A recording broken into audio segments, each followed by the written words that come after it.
Hello दोस्तों, कैसे हैं आप सब। आशा करता हूं बहुत अच्छे होंगे। तो स्वागत है आपका आपके इस यूट्यूब चैनल पर जिसका नाम है Madan Chaudhary concept logic and tricks.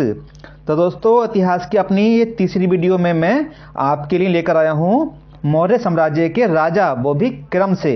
यानी कि मौर्य साम्राज्य में कौन कौन से राजा हुए, पहला राजा कौन सा था, दूसरा कौन सा था और अंतिम कौन सा था। ठीक है, आपको क्रम से लगाने पूछेगा तब भी लगा दोगे, आपसे पहला पूछेगा तब भी बता दोगे और अंतिम पूछेगा तब भी आप बता दोगे। ठीक है, तो आइए शुरू करते हैं अपनी इस वीडियो को। देखिए, मौर्य वंश का जो पहला राजा था वो कौन था? चंद्रगुप्त मौर्य था दोस्तों। कौन था?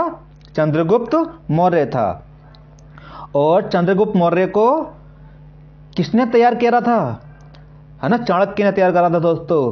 क्योंकि धनानंद ने क्या करा था दोस्तों? धनानंद जो है ना, नंद वंश का शासक था और धनानंद ने चाणक्य को चोटी पकड़ के अपने दरबार से बाहर निकाल दिया था।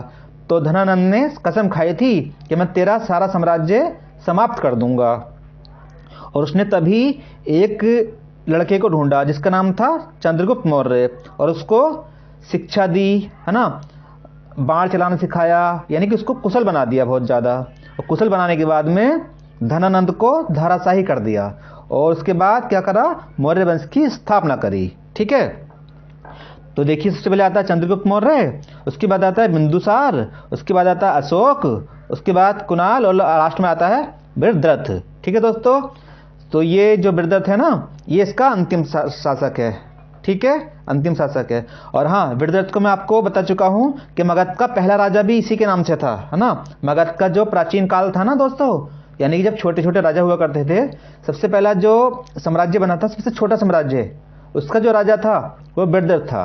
ठीक है, ओके। तो मौर्य साम्राज्य में 5 राजा मुख्य रूप से देखने को मिलते हैं: चंद्रगुप्त मौर्य, बिंदुसार, अशोक, कुणाल और वृद्धरथ। ठीक है, तो देखिए, ट्रिक क्या है इनको याद करने की? ट्रिक यह है, धनानंद को मारकर, है ना, यानी कि धनानंद क्या है? नंद वंश का अंतिम शासक है क्योंकि उसको मार दिया गया है। धनानंद को मारकर सी मौर्य का बिंदु हुआ अशोक, कुणाल दंत के बाद वंश की सूनी हो गई कोख। ठीक है, धनानंद को मारकर सी मौर्य का बिंदु हुआ अशोक, कुणाल दंत के बाद वंश की सूनी हो गई कोख। ओके, चलो एक बार फिर बोल लेते हैं। धनानंद को मारकर सी मौर्य का बिंदु हुआ अशोक, कुणाल दंत के बाद वंश की सूनी हो गई कोख। ठीक है, तो सबसे पहले आ जाएगा चंद्रगुप्त मौर्य, फिर बिंदुसार, फिर अशोक, फिर कुणाल दत्त, फिर वृद्धरथ, है ना।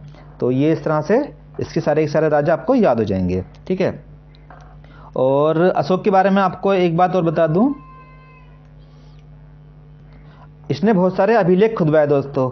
और जो जो काम किए ना, इसने बहुत सारे काम किए, तो अभिलेखों पर क्या करता था, ये उस वाली बात को लिख देता था। ठीक है, जैसे कोई भी इसने युद्ध करा तो अभिलेख पे लिख देता था ये।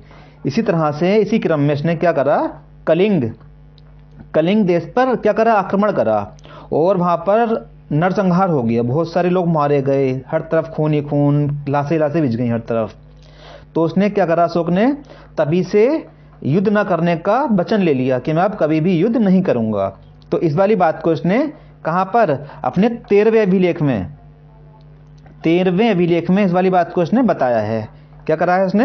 13वें अभिलेख में इसने अपनी इस वाली बात को बताया है। ठीक है दोस्तों, अब देखो इसको कैसे याद करेंगे 13वें वाले को। अब देखिए, जब कहीं मृत्यु होती है किसी की तो क्या होता है, उसकी 13वीं होती है ना। तो वैसे ही कलिंग पे जब उसने, कलिंग मतलब किलिंग कर दिया, मार दिया ना, किलिंग मतलब मार दिया, कलिंग कर दिया। तो जब कलिंग पर आक्रमण करा तो वहां पे बहुत सारे लोग मारे गए, तो उनकी 13वीं होगी, है ना। तो उसने 13वें अभिलेख में अब इस वाली बात को लिखा है दोस्तों। क्या करा है? 13वें अभिलेख में इस वाली बात को लिखा है। बहुत ज्यादा पूछता है, आप इसको आराम से इसको बता पाएंगे। ठीक है, तो अगली कड़ी में आपके लिए मैं जल्दी से वीडियो लेकर आने वाला हूँ। ठीक है, तो चलिए विदा लेते हैं आपसे। ख्याल रखिए अपना। जय हिंद, जय भारत।